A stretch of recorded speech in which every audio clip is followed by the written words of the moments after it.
B.P.F जोंखौ onnakana एखेबारे महरखौनो दोनाखै।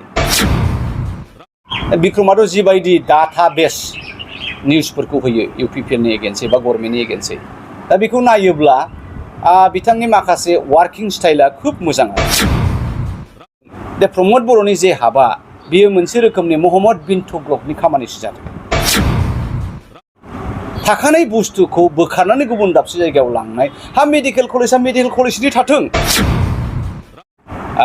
गिबियावनो नंगौ आंजों दङ बेवहाय क'क्राझार जिल्ला कंग्रेस कमिटिनि आफादगिरि जसेफ हास्रा आरो क'क्राझार जिल्ला कंग्रेस कमिटिनि एडभाइजार सिनियर मस्ट कंग्रेस आरो भाइस प्रेसिडेन्ट प्रेम चन्द्र झा। दा नोंथां सोंनाय बायदि बेनो एलायन्सखौथ' जोङो आवगायनिफ्रायनो खालामा होनबाय थादों। एलायन्सआव जोङो कंग्रेसआ खालामोबा प्रब्लेम जायो, खारन सिगाङावबोथ' जों एलायन्स दंमोन 15 बोसोर एलायन्सआवहाय B.P.F जोंखौ onnakana एखेबारे महरखौनो दोनाखै।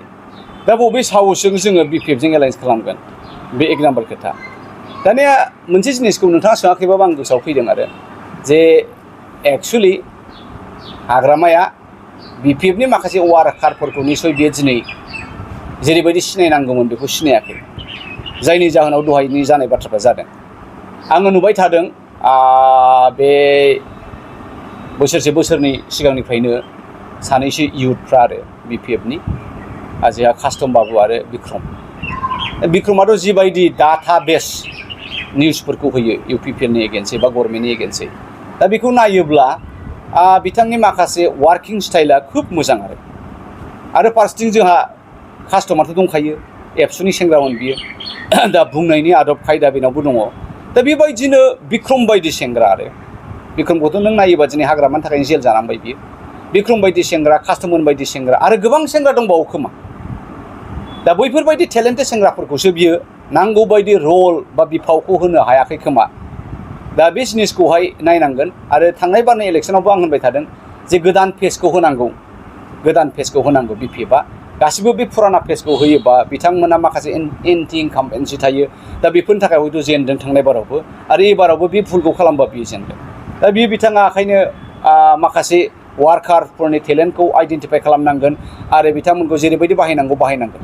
दा कंग्रेसआबो फोथायो आङो कमप्लिटलि आनसलिक दलनि एगेन्स्ट नङा दे, आंहा नेसनेल पार्टिनि इन्टारेस्ट दङ, खिन्थु आनसलिक दला मोननैनि मादाव मोनसेनाव मोनसे थांना थानांगौ, आंबो बेखौ फोथायो। दा बेखायनो आङो हाग्रामानि बे बाथ्राखौ बुंदों जे हाग्रामानि माखासे रं डिसिसननि थाखायनो एबाराव बिथांमोनहा जेनबाय।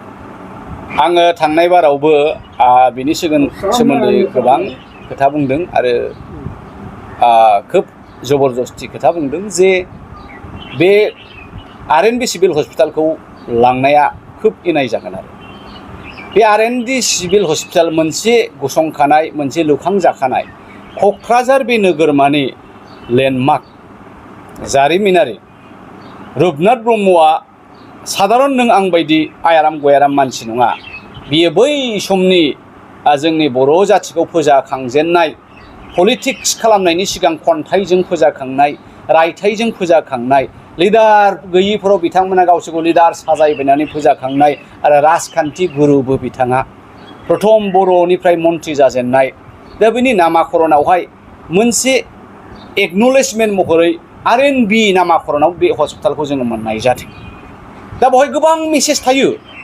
सिगांनि जोंनि जायफ्रा जोंनि बे समाजखौ लुखांलांबाय, बे क'क्राझारखौ नोगोर महरै गायसनलांबाय, बेजों सेर सेर क'क्राझार गभ कलेज, बेजों सेर सेर उमुक girls high school, higher secondary बायदि बायदि लुखांलांबाय, बेफोरो बिथांमोननि अबदान दङ। दा बेखायनो आं सानदों जे प्रमद बर'नि जे हाबा बियो मोनसे रोखोमनि महम्मद बिन तुगलकनि खामानिसो जादों। थाखानाय बुस्थुखौ बोखारनानै गुबुन दाबसे जायगायाव लांनाय। मेडिकेल कलेजनि थाथों, जोंनि बे सिभिल हस्पिटालखौ नांगौ। आरो दा बेवहाय मा नुजादों, प्रमद बर'आ सासे खोब अहं मानसि। बे मालायनि सेन्टिमेन्टखौ बुजिया, बे गाव जेखौ सानबाय बेजोंनो जाजानो लुबैयो। दा बेवहाय जों मा नुबाय, क'क्राझारबासिफ्रा खोब दुखु मोनबाय।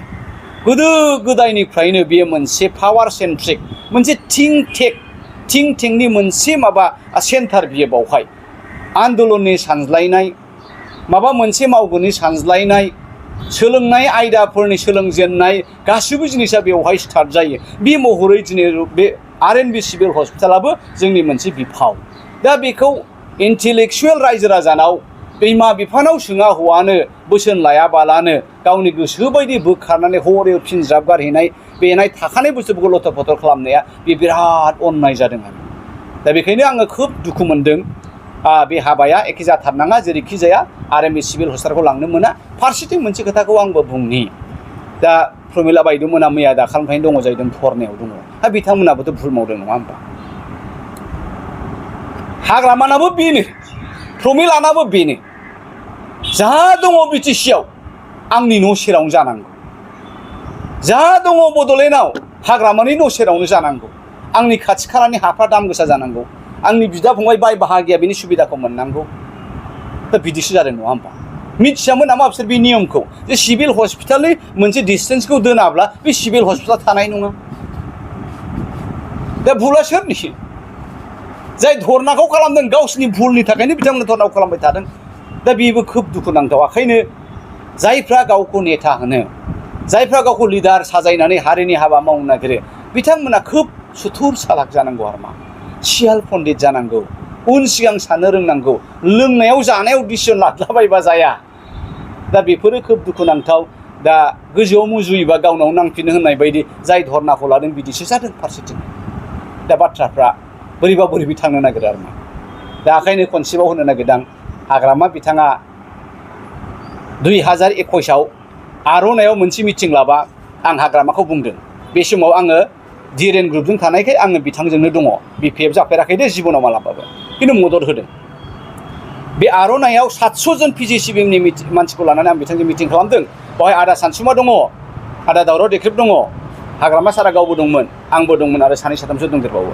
ओइदिनखालि आंनि एड्रेसाव आं बुंदों जे दिनैनि थारिखआव आसामावहाय आसामनि थिं टेंफ्रा सासे मानसिखौ गियो आरो सासे मानसिखौ बोख्लायनो नाजाबाय थादों आरो बे मानसियानो जाहैबाय हाग्रामा महिलारि दा नोंथाङा बेसेबां साग्रिद बेसेबां हुसियार आं बिथांखौ थागिदा होदों नाथाय बिथाङा खोमा होआखै 2011आव आं B.P.F नि मानसिफोरखौ होनदों जे UPPLनिफ्राय NDBनिफ्राय आरो एबसुनिफ्राय 9 जन मानसिखौ नोंथांमोना इनकर्परेट खालामनानै लायोबा B.P.F मालाबाबो बाया बे खोथाखौ बिथांमोना हेव खालामदों आंनि खोथाखौ लायाखै दा दिनै मा जादों दा बेखायनो हाग्रामा बिथांखौ नैबे मिडियामनि गेजेरजों बुंनो नागिरदों जे नोंथाङा मोजां बोसोन एडभाइजारफोरखौ लानांगोन नङाबा खिन्थु भुलाव भुल गले गले मावबाय थायोबा बिथाङा आरो सिखारफिननो हानाय नङा दा बेखायनो फैगौ जे एबार बिधान सभा बाय इलेक्सन दङ बिनि उनाव काउन्सिलर इलेक्सन जागोन बिथाङा मोजां जुदि साननानै